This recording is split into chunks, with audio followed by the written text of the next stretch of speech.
Okay, are we finally live? It would appear so. It would appear we are live on Facebook and on YouTube.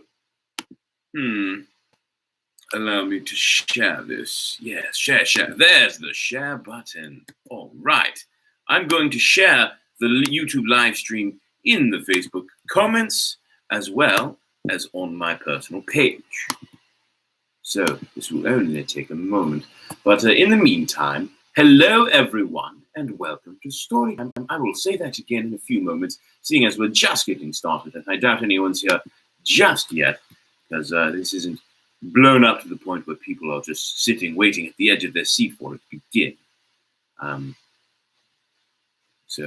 Yes. But anyway, let us get started momentarily. So I have shared it on YouTube. It looks like I have a few viewers on YouTube now, and I have shared the link on Facebook, so jolly good.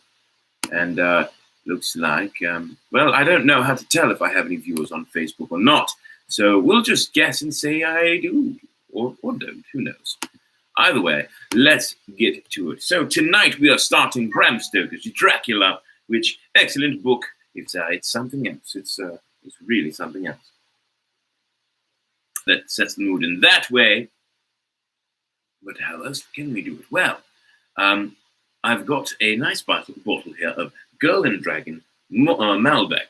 So I will be having a glass of wine, or two, we'll see. And I also have, now, if you are on my Facebook, hello Heather and hello Shay, good to see you. If you do pay attention to my posts and you've been following me on Facebook, then you will remember my post earlier about the thing that I said, should I eat? I said the real question tonight is, should I get a spoon and eat this entire container of frosting I found in the pantry? There were a couple no's. Most of the no's were followed by, no, you need to spread it on something salty like a pretzel or a cracker. And otherwise, I got a lot of yeses. I got a few yeses. And I got one challenge, do it, you coward. Virgil. Oh, not sure where that cough came from. Anyway, so before I pour my wine, I will share. I have this container here of Radiant Red Vanilla Funfetti. I can move this microphone because it's not being used. I do believe that my audio is running with the internal microphone on my laptop, which probably sucks, but it works, I suppose. So, it looks like you all can hear me fine anyway. So, first thing I'm going to do for your enjoyment, I'm going to do something that says, Brett, why do you hate yourself this much? I'm going to open this. Oh my. Well, okay. The use-by date on this, by the way, is August 16th, 2017. And it looks like it was previously opened and scraped a little bit from, and it says, cover and refrigerate any remaining frosting for up to 2 weeks. It's about the consistency of Play-Doh right now. So allow me to open up these sprinkles. Maybe I'll just have a bite of sprinkle. Yes? Does that sound like a plan? Does that sound like a good idea? Yes, I think that sounds like a better idea than eating the container of already opened frosting that was not refrigerated after it was opened. But then again, maybe it doesn't go bad. Maybe it does, maybe it doesn't. But for now, let me open the sprinkles. I'll eat a few sprinkles. I'll pour a few sprinkles in. Oh my. Yep, there's foil and plastic. Okay. Making this very easy on the plant in Pillsbury. I think it's Pillsbury. Yes, Pillsbury. That's who does it. So, yeah, there we are. Sprinkles. Funfetti sprinkles. So, here's what I'll do. I will eat a handful of sprinkles. Then I will mix sprinkles into the top of this if it can mix. And if it does, I will... Oh, good Lord, these are awful. I'm going to eat a handful of those. Take a small taste of this.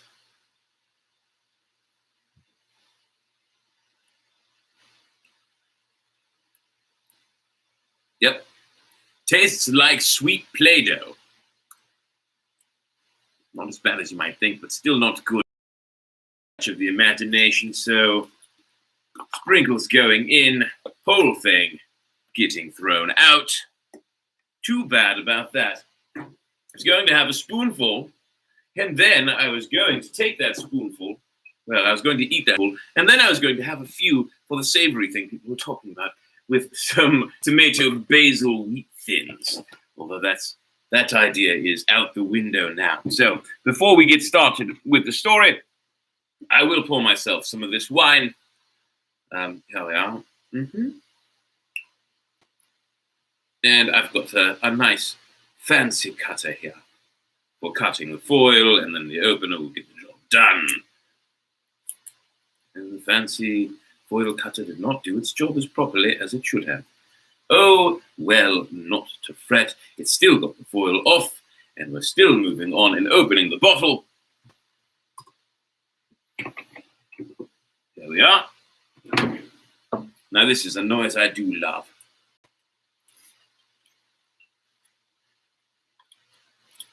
And I don't need a countertop or anything like that. I don't know if you could hear the little, but it is a satisfying sound. All right. Well, wine does need to breathe a little bit, so I will let it breathe, and I won't stop us for any longer. I will get started on the story, okay? So tonight we are reading. It smells interesting. It smells like a very, very smoky Malbec. They're usually a little smoky, but this one smells especially so. So, before I pour, I'll give it a little nip.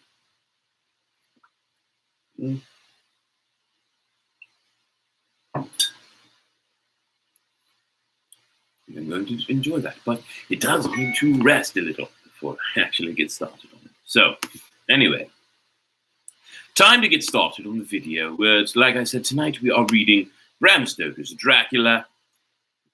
Oh yes, the sprinkles and the frosting are both very, very expired. So Malbec is not, though, so that's good. Oh, 4 viewers on YouTube. How wonderful. All right, before I get started though, everyone, don't forget to like and subscribe if you haven't already. And don't forget to share this video with your friends so that they can watch as well.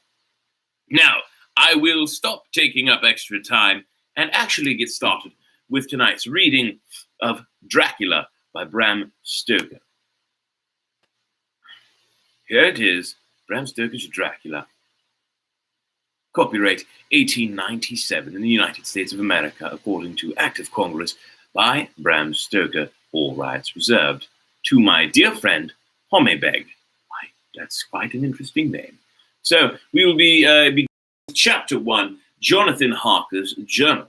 Now, before we do get started, we'll probably go for about an hour tonight. I was thinking about reading 1 chapter, but we may get through 2, so we will see how it goes.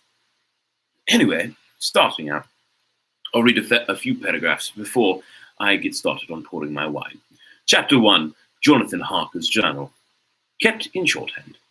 3rd of May, Bistritz left Munich at 8:35 p.m. on the 1st of May, arriving at Vienna early next morning. Should have arrived at 6:46, but train was an hour late.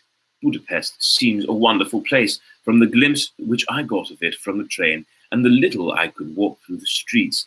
I feared to go very far from the station, as we had arrived late and would start as near the correct time as possible. The impression I had was that we were leaving the west and entering the east, the most eastern of splendid bridges over the Danube, which is here of noble width and depth, took us among the traditions of Turkish rule. All right.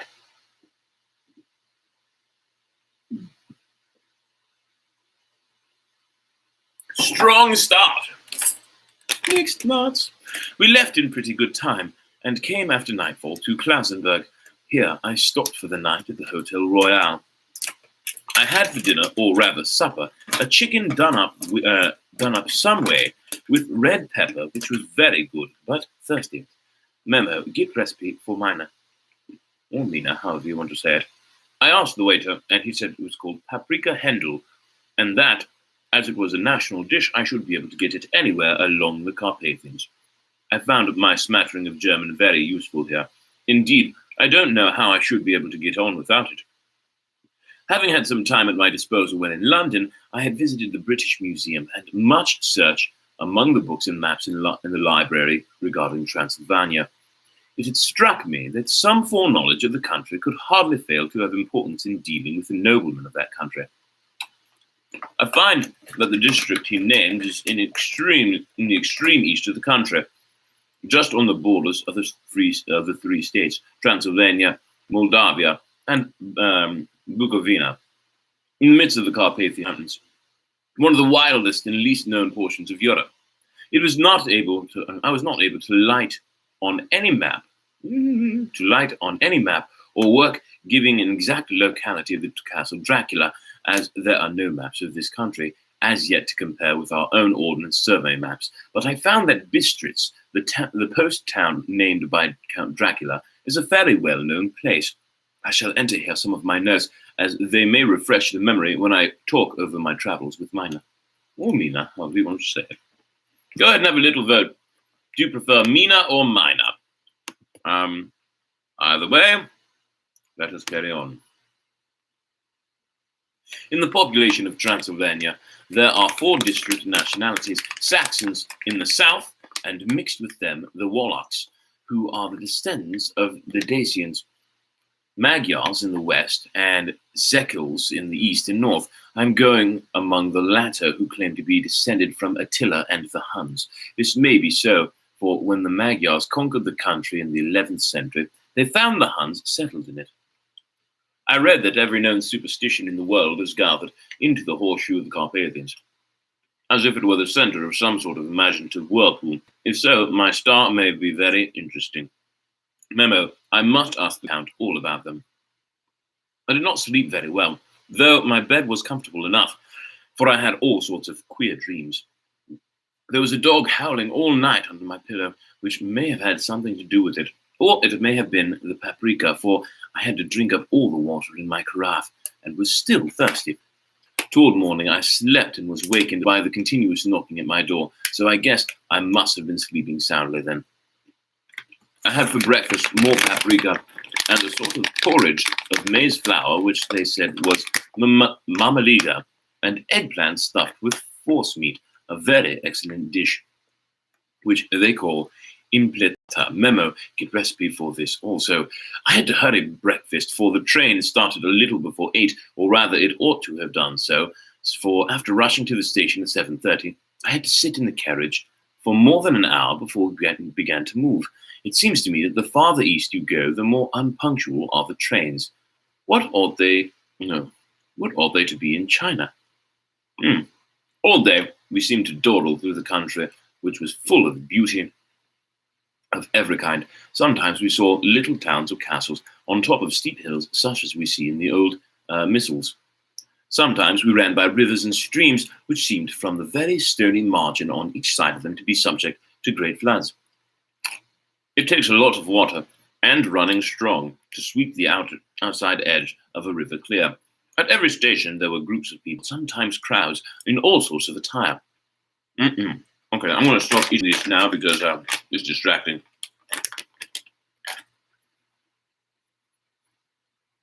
Some of them were just like the peasants at home, or those I saw coming through France and Germany, with short jackets and round hats and homemade trousers, but others were very picturesque. The women looked pretty, except when you got near them, but they were very clumsy about the waist.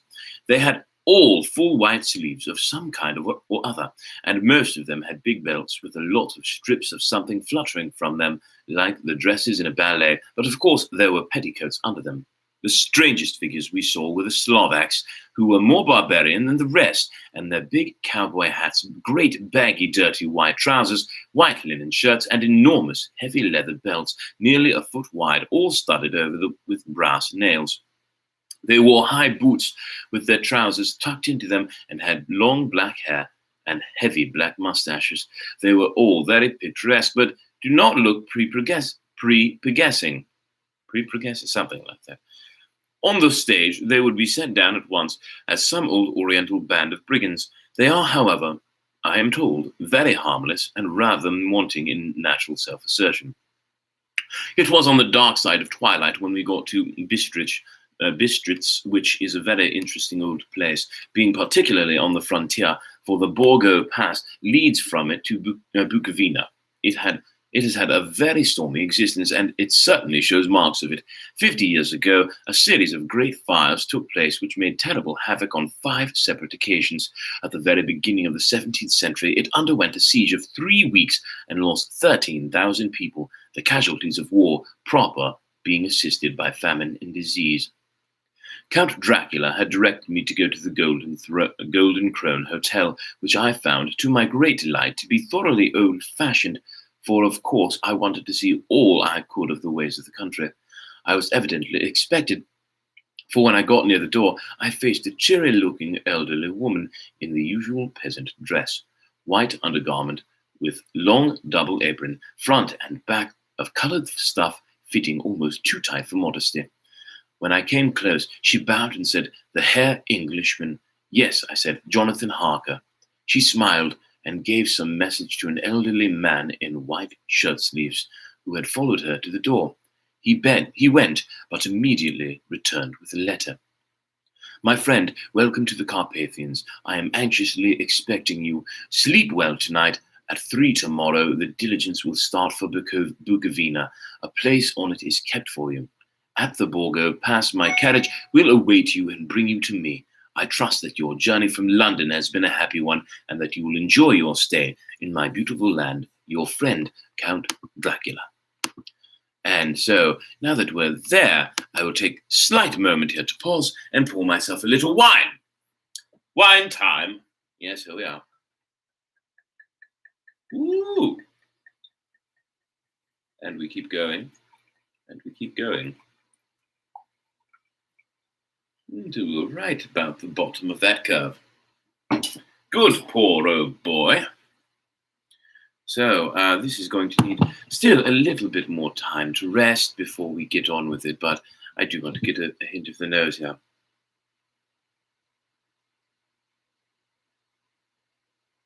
Very, very subtle for a Malbec. Surprising. All right, I think it's going to be pleasant. Shall we carry on? 4th of May. I found that my landlord had got a letter from the Count, directing him to secure the best place on the coach for me. But on making inquiries as to details, he seemed somewhat reticent and pretended that he could not understand my German. This could not be true, because up to then he had understood it perfectly. At least, he answered my questions exactly as if he did. He and his wife, the old lady who had received me, looked at each other in a frightened sort of way. He mumbled out that the money had been sent in a letter, and that was all he knew. Sorry, I got a few crumbs in the cheek pocket there. When I asked him if he knew Count Dracula, he could tell me anything, and could he tell me anything of his castle, both he and his wife crossed themselves, and, saying that they knew nothing at all, simply refused to speak further. It was so near the time of starting that I had no time to ask anyone else, for it was all very mysterious, and not by any means comforting. Just before I was leaving, the old lady came up to my room and said in a very hysterical way, "Must you go? Oh, young Herr, must you go?" She was in such an excited state that she seemed to have lost her grip on what German she knew, and mixed it all up with some other language which I did not know at all. I was just able to follow her by asking many questions. When I told her that I must go at once and that I was engaged on important business, she asked again, "Do you know what day it is?" I answered that it was the 4th of May. She shook her head as she said again, "Oh, yes, I know that, but do you know what day it is?" On my saying that I did not understand, she went on, "It is the eve of St. George's Day. Do you not know that tonight, when the clock strikes midnight, all the evil things in the world will have full sway? Do you know where you are going and what you are going to?" She was in such evident distress that I tried to comfort her, but without effect. Finally, she went down on her knees and implored me not to go. Well, excuse me, dear listeners/readers. Oh, there might be more where that came from. She implored me not to go, at least to wait a day or two before starting. It was all very ridiculous, but I did not feel comfortable. However, there was business to be done, and I could allow nothing to interfere with it. I therefore tried to raise her up, and said as gravely as I could that I thanked her, but my duty was imperative, and that I must go. She then rose and dried her eyes, and taking a crucifix from her neck, offered it to me. I did not know what to do, for as an English churchman, I have been taught to regard such things in some measure idolatrous, and yet it seemed so ungracious to refuse an old lady meaning so well in such a state of mind. She saw, I suppose, the doubt in my face, for she put the rosary around my neck and said, "For your mother's sake," and went out of the room. I am writing up this part of the diary whilst I am waiting for the coach, which is, of course, late, and the crucifix is still round my neck. Whether it is the old lady's fear, or the many ghostly traditions of this place, or the crucifix itself, I do not know, but I am not feeling nearly as easy in my mind as usual. If this book should ever reach Mama before I do, let it bring my goodbye. Here comes the coach. All right. 5th of May. The castle. The grey of the morning had passed, and the sun is high over the distant horizon, which seemed jagged, whether with trees or hills, I do not know. For it is so off that big things and little things are mixed. I am not sleepy, and as I am not to be called till I awake, naturally I write till sleep comes. There are many odd things to put down, and lest who reads them may fancy that I dined too well before I left Bistritz, let me put down my dinner exactly.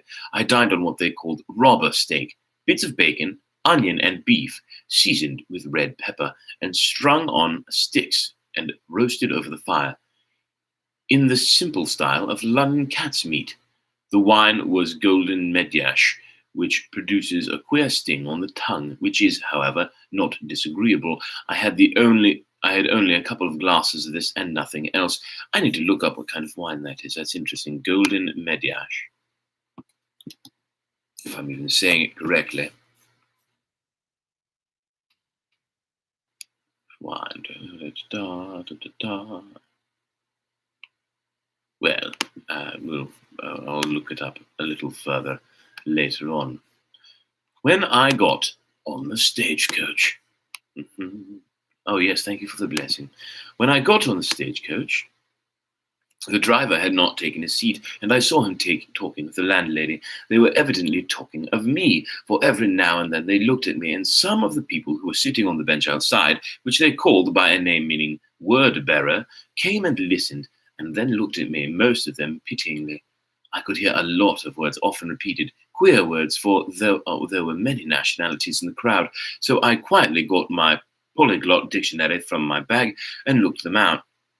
I must say, they were not cheering to me, for among them were Ordog, or Satan, Poko, meaning hell, Stregiocha, meaning witch, Stregojka, and maybe Vrolak, and Vokslak, both of which mean the same thing, one being Slovak and the other being Serbian, for something that is either werewolf or vampire.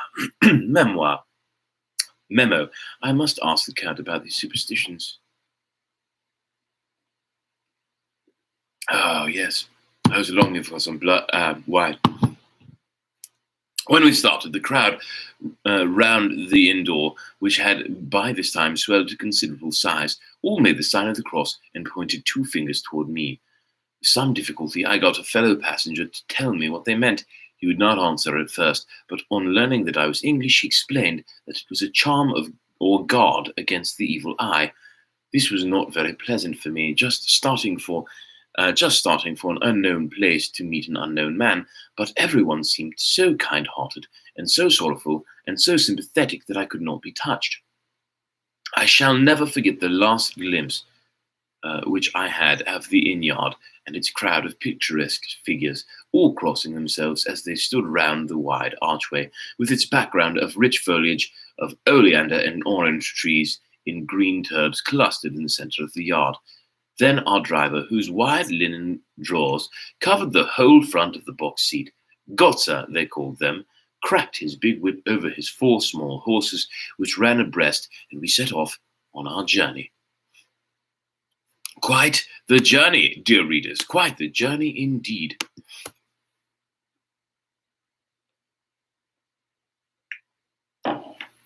Yes, back to it.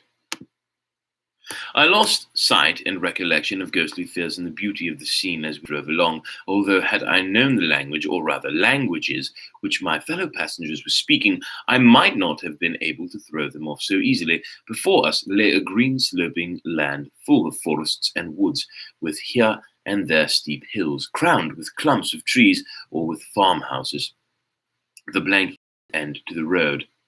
There was everywhere a bewildering mass of fruit blossom, apple, plum, pear, cherry, and as we drove by, I could see the green grass under the trees, spangled with the fallen petals.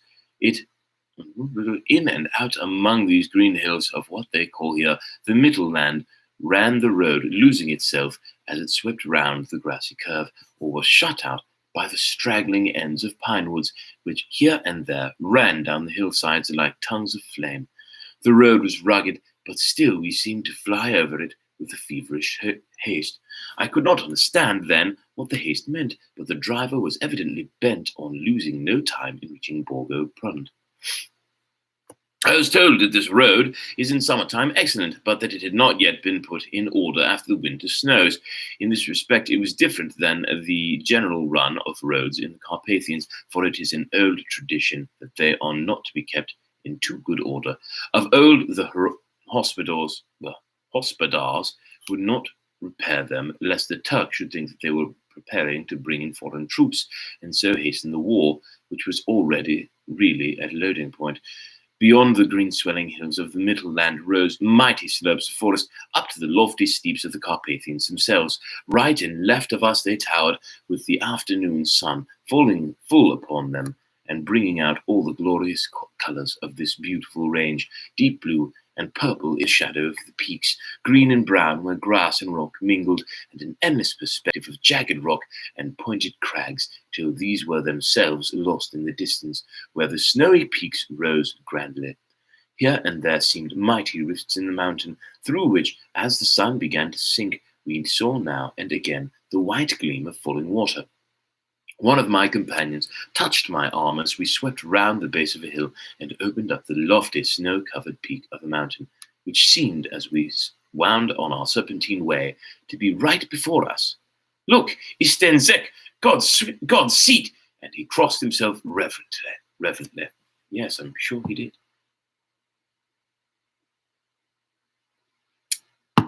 As we wound on our endless way and the sun sank lower and lower behind us, the shadows of the evening began to creep around us. This was emphasized by the fact that the snowy mountaintop still held the sunset and seemed to glow out with a delicate, cool pink. Here and there we passed Czechs and Slovaks, all in picturesque attire. But I noticed that goiter was painfully prevalent. By the roadside were many crosses, and as we swept by, my companions all went up a line. Oh, I lost myself. Goiter was painfully prevalent. By the roadside were many crosses, and as we swept by, my companions all crossed themselves. Here and there was a peasant man or woman kneeling before a shrine, who did not even turn around as we approached, but seemed in the self-surrender devotion to have neither eyes nor ears for the outer world.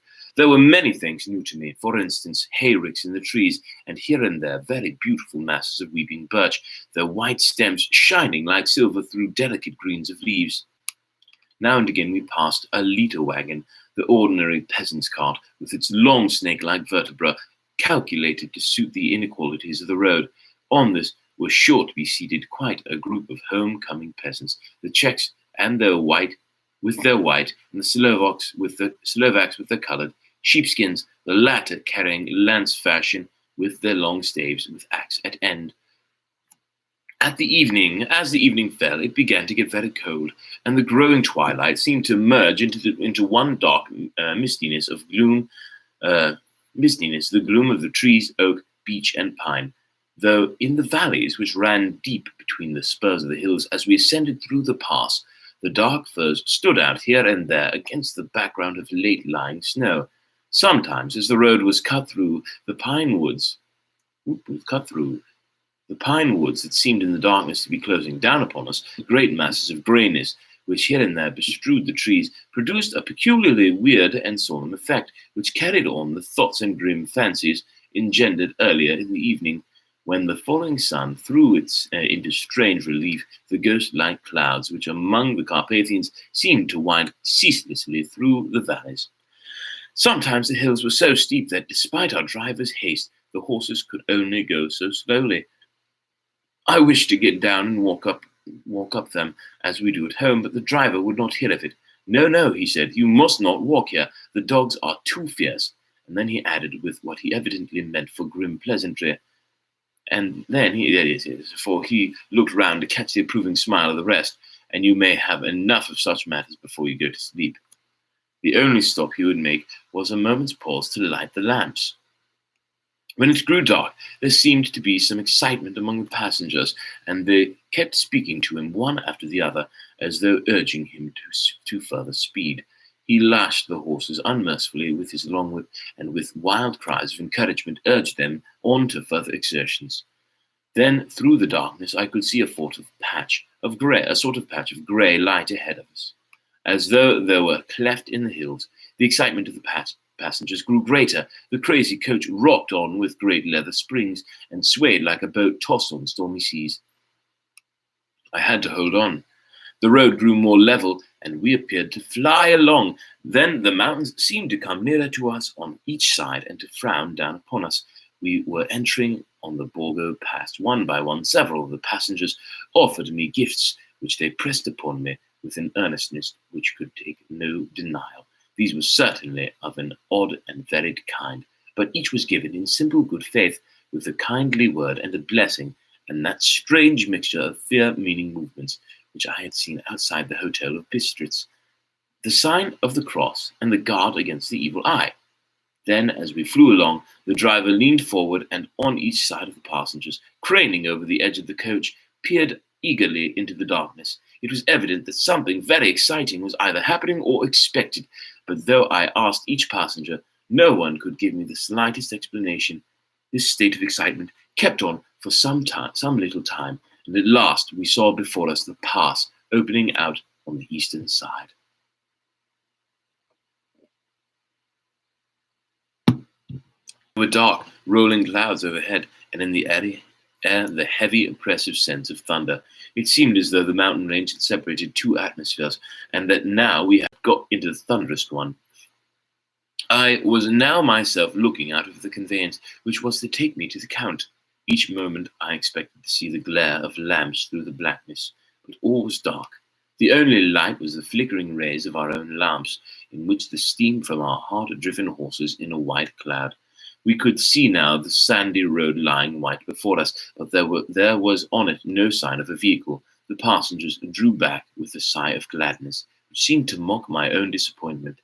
I was already thinking what I had best do, when the driver looked at his watch, said to the others something which I could hardly hear. It was spoken so quietly and in so low a tone, I thought it was an hour less than the time. Then, turning to me, he said in German, worse than my own, "There is no carriage here. The Herr is not expected after all. He will now come on to Bukovina, and return tomorrow or the next day, better the next day." Whilst he was speaking, the horses began to neigh and snort and plunge wildly, so that the driver had to hold them up. Then, among a chorus of screams from the peasants and a universal crossing of themselves, a caleche, I don't know how to say it, with 4 horses, drove up behind us, overtook us, and drew up beside the coach. I could see from the flash of our lamps, as the rays fell on them, that the horses were coal-black and splendid animals. They were driven by a tall man with a long brown beard and a great black hat, which seemed to hide his face from us. I could only see the gleam of a pair of bright eyes, which seemed red in the lamplight as he turned to us. He said to the driver, "You are early tonight, my friend." The man stammered in reply. The English Herr was in a hurry. To which the stranger replied, "That is why, I suppose, you wished him to go on to Bukovina." You cannot deceive me, my friend. I know too much, and my horses are swift. As he spoke, he smiled, and the lamplight fell on a hard-looking mouth with very red lips and sharp-looking teeth as white as ivory. One of my companions whispered to another the line from Burger's Lenore, Den wir Toten reiten schnell, for the dead travel fast. Yes, we do, they do, don't they? Enough of that. The strange driver evidently heard the words, for he looked up with a gleaming smile. The passenger turned his face away, at the same time putting out two fingers and crossing himself. "Give me the Herr's luggage," said the driver, and with exceeding alacrity my bags were handed out and put in the caleche. Then I descended from the side of the coach as the caleche was close alongside, the driver helping me with a hand which caught my arm in a grip of steel. His strength must have been prodigious. Without a word, he shook the reins, the horses turned, and we swept into the darkness of the pass. As I looked back, I saw the steam from the horses of the coach by the light of the lamps. "Ooh, excuse me," and projected against it the figures of my late companions crossing themselves. Then the driver cracked his whip and called to his horses, and off they swept on their way to Bukovina. As they sank into the darkness, I felt a strange chill, and a lonely feeling came over me. But a cloak was thrown over my shoulders and a rug across my knees, and the driver said in excellent German, "The night is chill, mein Herr, and my master the Count bade me take all care of you." There is a flask of Slivovitz, the plum brandy of the country. I need to look that up too. Slivovitz. Right, there's oh yes, there we are. There is a flask of Slivovitz. Oh, it's raining. Slivovitz, the plum brandy of the country, underneath the seat if you should require it. I did not take any, but it was a comfort to know it was there all the same. I felt a little strangely and not a little frightened. I think, had there been any alternative, I should have taken it, instead of prosecuting that night journey. The carriage went at a hard pace straight along. Then we made a complete turn, and went along another straight road. It seemed to me that we were simply going over and over the same ground again, and so I took note of some salient points, and found that this was so. I would have liked to have asked the driver what all this meant, but I really feared to do so, for I thought that, placed as I was, any protest would have no effect in case there had been an intention to delay. By and by, however, as I was curious to know how time was passing, I struck a match, and by its flame looked at my watch. It was within a few minutes of midnight. This gave me a sort of shock, for I suppose the general superstition about midnight was increased by my recent experiences. I waited with a sick feeling of suspense. Then a dog began to howl somewhere in a farmhouse far down the road, a long agonizing wailing as if from fear. The sound was taken up by another dog, and then another and another, till, born of the wind which now sighed softly through the pass, a wild howling began, which seemed to come from all over the country, as far as the imagination could grasp it through the gloom of the night. At the first howl, the horses began to strain and rear, but the driver spoke to them soothingly, and they quieted down, but shivered and sweated as though after a runaway from sudden fright. Then, far off in the distance from the mountains on each side of us began a louder and sharper howling, that of wolves, which affected both the horses and myself in the same way, for I was minded to jump from the caleche and run, whilst they reared up again and plunged madly, so that the driver had to use all his strength to keep them from bolting. In a few minutes, however, my own ears got accustomed to the sound, and the horses so far became quiet that the driver was able to descend and to stand before them. He petted and soothed them, and whispered something in their ears, as I have heard of horse tamers doing, and with extraordinary effect, for under the caresses they became quite manageable again, though they still trembled. The driver again took his seat, and shaking his reins, started off at a great pace. This time, after going to the far side of the pass, he suddenly turned down a narrow roadway which ran sharply to the right. I am parched. How about you, dear listeners slash readers? Are you drinking anything tonight? If you are, feel free to post so. I'd be glad to read about it. And don't forget, if you would like a shout out tonight, make sure you post a comment either on the Facebook or the YouTube or both. You could get a double shout out if you like. But make sure you post a comment, that way I can give you a shout out. Make sure you like the video as well and share it with your friends. Going back to the story. Soon we were hemmed in with trees, which in places arched right over the roadway till we passed as through a tunnel, and again great frowning rocks guarded us boldly on either side. Though we were in shelter, we could hear the rising wind, for it moaned and whistled through the rocks, and the branches of the trees crashed together as we swept along. It grew colder and colder still, and fine powdery snow began to fall, so that soon we and all around us were covered with a white blanket. The keen wind still carried the howling of the dogs, though this grew fainter as we went on our way. The baying of the wolves sounded nearer and nearer, and as though they were closing round us from every side. I grew dreadfully afraid, and the horses shared my fear. The driver, however, was not in the least disturbed. He kept turning his head to the left and to the right, but I could not see anything through the darkness. Suddenly, away on our left, I saw a faint flickering of blue flame. The driver saw it at the same moment. He at once checked the horses and, jumping to the ground, disappeared into the darkness. I did not know what to do. The less as the howling of the wolves grew closer, but while I wondered, the driver suddenly appeared again, and without a word took his seat, and we resumed our journey. I think I must have fallen asleep and kept dreaming of the incident, for it seemed to be repeated endlessly, and now looking back, it is like a sort of an awful nightmare. Once the flame appeared so near the road that even in the darkness around us, I could watch the driver's motions. He went rapidly to where the blue flame arose. It must have been very faint, for it did not seem to illuminate the place around it at all. Gathering a few stones, formed them into some device. Once there appeared a strange optical effect. When he stood between me and the flame, he did not obstruct it, for I could see its ghostly flicker all the same. This startled me, but as the effect was only momentary, I took it that my eyes deceived me, straining through the darkness. Then, for a time, there were no blue flames, and we sped onward through the gloom with the howling of the wolves around us, as though they were following in a moving circle. Oh, dear readers. The time when the driver went further afield than he had yet gone, and during his absence, the horses began to tremble worse than ever, and to snort and scream with fright. I could not see any cause for it, for the howling of the wolves had ceased altogether.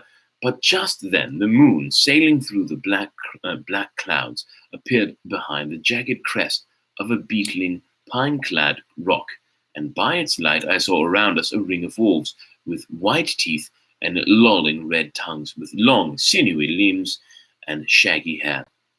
They were 100 times more terrible in the grim silence which held them than even when they howled. For myself, I felt a sort of paralysis of fear. It is only when a man feels himself face to face with such horrors that he can understand their true import. All at once the wolves began to howl as though the moonlight had had some peculiar effect on them.